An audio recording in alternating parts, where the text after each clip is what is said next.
You're probably exhausted, not the kind of tired that sleep can fix, but the bone-deep exhaustion that comes from living someone else's life.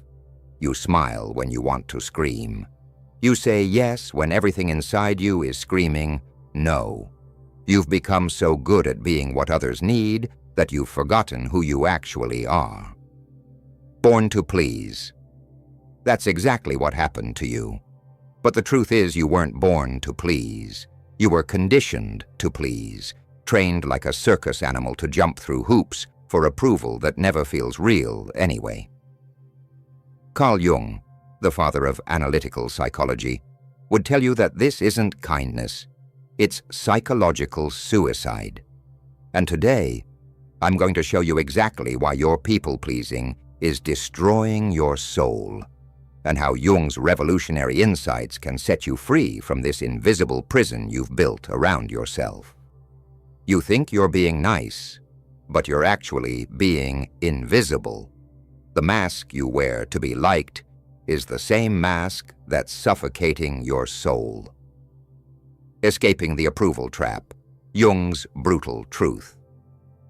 You've been conditioned to believe that your worth comes from other people's comfort, that your value is measured by how little trouble you cause, how agreeable you are, how much you sacrifice. But Carl Jung would look at your people-pleasing and call it what it really is: emotional cowardice disguised as virtue. You don't get respect by being easy. You don't get love by being convenient. You don't get peace by being passive. You just become a human doormat with a smile, and deep down, you hate yourself for it. Every time you swallow your truth to keep someone else comfortable, you're committing psychological suicide. You're teaching the world that your feelings don't matter, that your time is unlimited, that your boundaries are negotiable, that your silence equals consent. And here's the part that will make you uncomfortable. You do this because you're terrified. Terrified of conflict, terrified of disappointing people, terrified that if you show who you really are, with your opinions, your limits, your flaws, people will leave. But Jung understood something you don't. The people who leave when you stop pleasing them never loved you anyway. They loved what you did for them. They loved how easy you made their lives. They loved your compliance, not your character. You think you're being selfless, but you're actually being selfish in the most destructive way possible. Because when you refuse to be authentic, you rob people of the chance to know and love the real you. You give them a sanitized, people-pleasing version, and then wonder why the love feels hollow. The brutal truth? You're not afraid of being disliked. You're afraid of being unknown. Because being known means being vulnerable. Being known means showing up as you are, not as who you think people want you to be. Your niceness isn't making you holy, it's making you hollow. Every time you abandon yourself to please others, you teach them that you don't matter. The persona prison. When your mask becomes your identity. Jung called it the persona, the acceptable face you show the world, the version of yourself that was carefully crafted by your parents, your teachers, your culture to fit in, to survive, to avoid punishment. And you needed it once. Every child needs to learn how to navigate social expectations. But somewhere along the way, you forgot it was just a mask. You started believing that the agreeable, accommodating, never causes problems version of yourself was the real you. And that's when the mask became a prison. The persona was supposed to be a tool, something you could put on when necessary and take off when you were safe. But people-pleasers never take it off. They wear it to bed. They wear it in their relationships. They wear it so long they forget what their actual face looks like underneath. Here's what happens when you live in your persona too long. You become a stranger to yourself. You lose touch with your instincts, your desires, your genuine reactions. You become so good at reading other people's needs that you can't even identify your own. You start having conversations with yourself like, do I actually like this? Or am I just agreeing? Am I really okay with this? Or am I just avoiding conflict? Is this what I want? Or is this what I think they want me to want? That confusion isn't a personality flaw. It's a symptom of a self that's been buried so deep under layers of agreeableness that you can't find it anymore. Jung would tell you that this isn't growth, it's self-abandonment. Because when you identify completely with your persona, you don't become a better person. You become a performance, a curated highlight reel designed to make others comfortable while you slowly disappear. And the most tragic part? The love you receive while wearing this mask will never feel real. Because deep down, you know they're not loving you.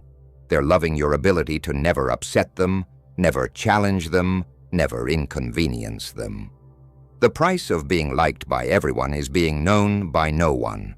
Your people-pleasing isn't protecting you, it's erasing you. The shadow price, what happens when you repress your truth. Jung understood that what you don't express doesn't disappear. It goes underground. All those times you bit your tongue instead of speaking up, all those moments you smiled when you wanted to scream, all those years of putting everyone else first, that energy has to go somewhere. And where it goes is your shadow, the dark, repressed parts of yourself that you've deemed unacceptable, your anger, your selfishness, your need to be right, your desire to be left alone, your urge to say exactly what you think without sugarcoating it. People-pleasers think they're avoiding negativity by suppressing these parts of themselves. But Jung knew better. He knew that repression doesn't eliminate negativity.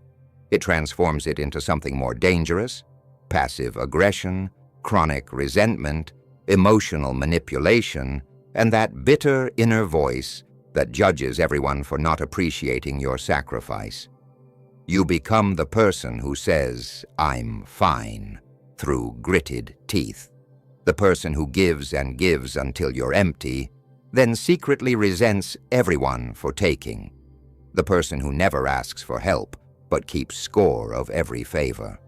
The person who smiles on the outside, while burning with fury on the inside. This is what Jung called shadow possession, when the parts of yourself you've rejected start controlling you from the unconscious. You don't become more virtuous by repressing your selfishness. You become unconsciously manipulative. You don't become more peaceful by avoiding conflict. You become passive-aggressive. Your body starts keeping score too. Chronic fatigue, anxiety, depression, insomnia, digestive issues. These aren't random health problems. They're your body's way of rebelling against a life that isn't authentically yours. And the worst part, the people you're trying so hard to please start sensing something's off. They can feel your resentment even when you're smiling. They can sense your inauthenticity even when you're being nice. And instead of drawing them closer, your people-pleasing starts pushing them away. Because nobody trusts someone who never disagrees. Nobody respects someone who never says no. Nobody wants to be close to someone who feels fake, even if they can't put their finger on why. You can't love someone you don't know, and you can't know someone who's always performing. The parts of yourself you hide to be liked are the parts that make you lovable. The authentic awakening, Jung's path to wholeness. Jung called it individuation, the process of becoming who you actually are, instead of who you think you should be. And for people-pleasers, this process begins with a terrifying realization.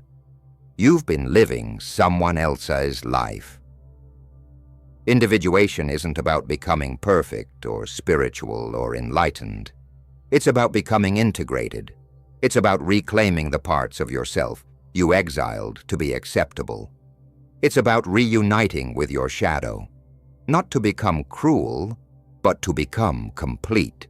This means acknowledging that yes, you do get angry. Yes, you are selfish sometimes. Yes, you do judge people. Yes, you do want to be left alone occasionally. Yes, you do have needs that matter. These aren't character flaws to be fixed. They're human realities to be integrated. When you start this process, people will be shocked. They'll say you've changed. They'll say you're not the person they thought you were. They'll say you're being selfish, cold, mean. And they're right. You are changing. You're becoming real. But here's what Jung understood that most people miss.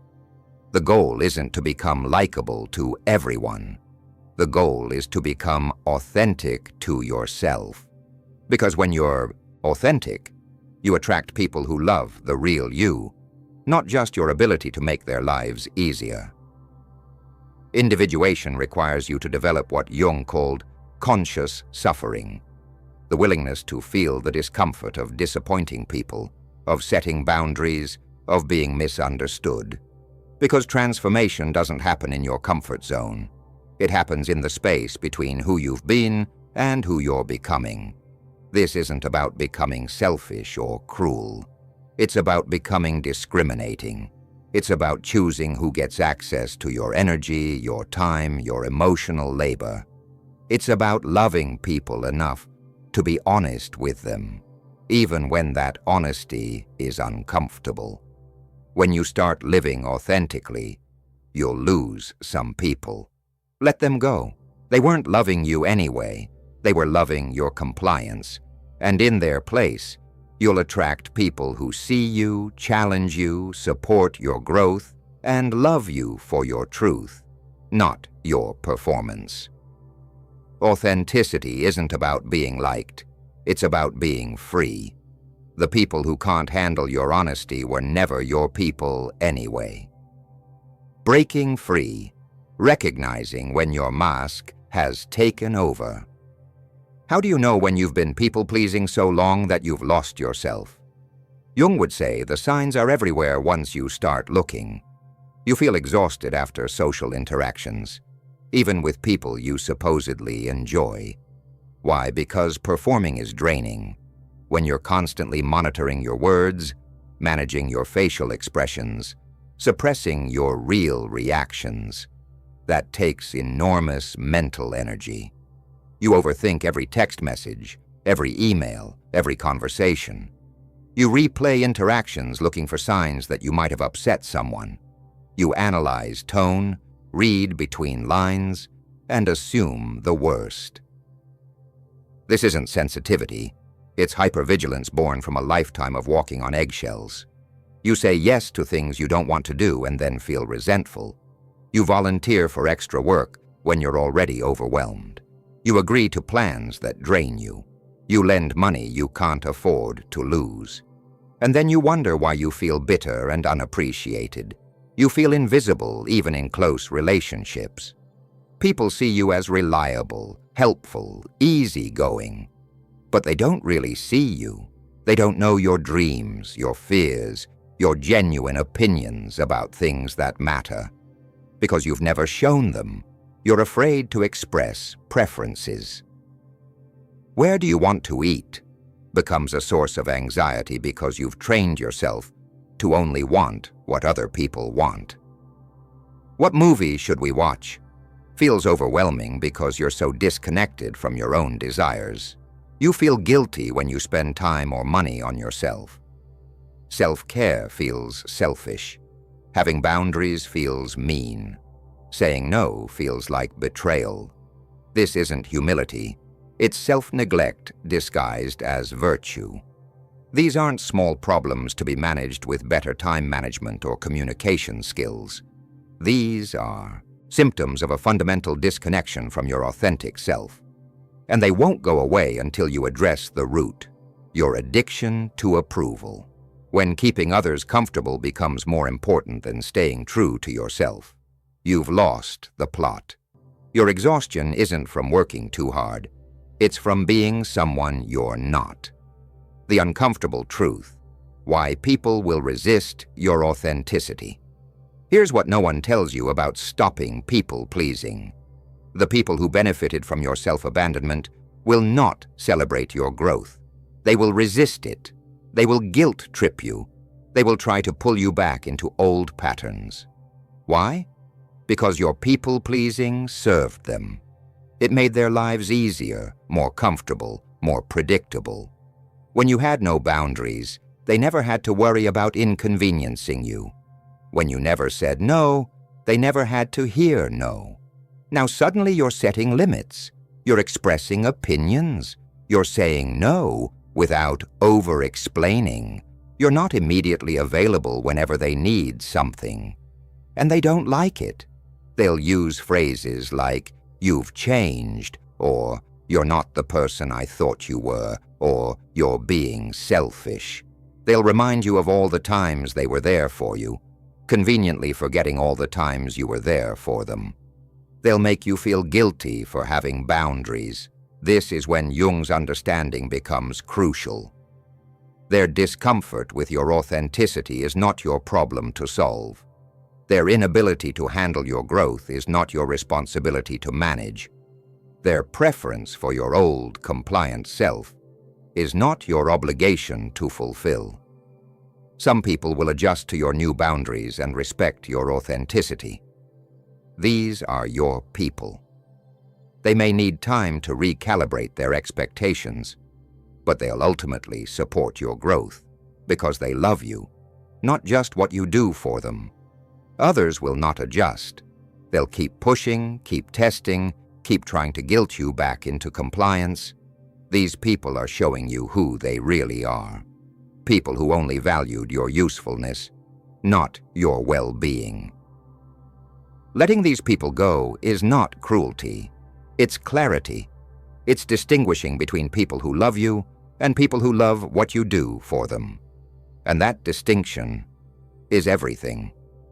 The people who get angry when you set boundaries are the exact people who needed those boundaries.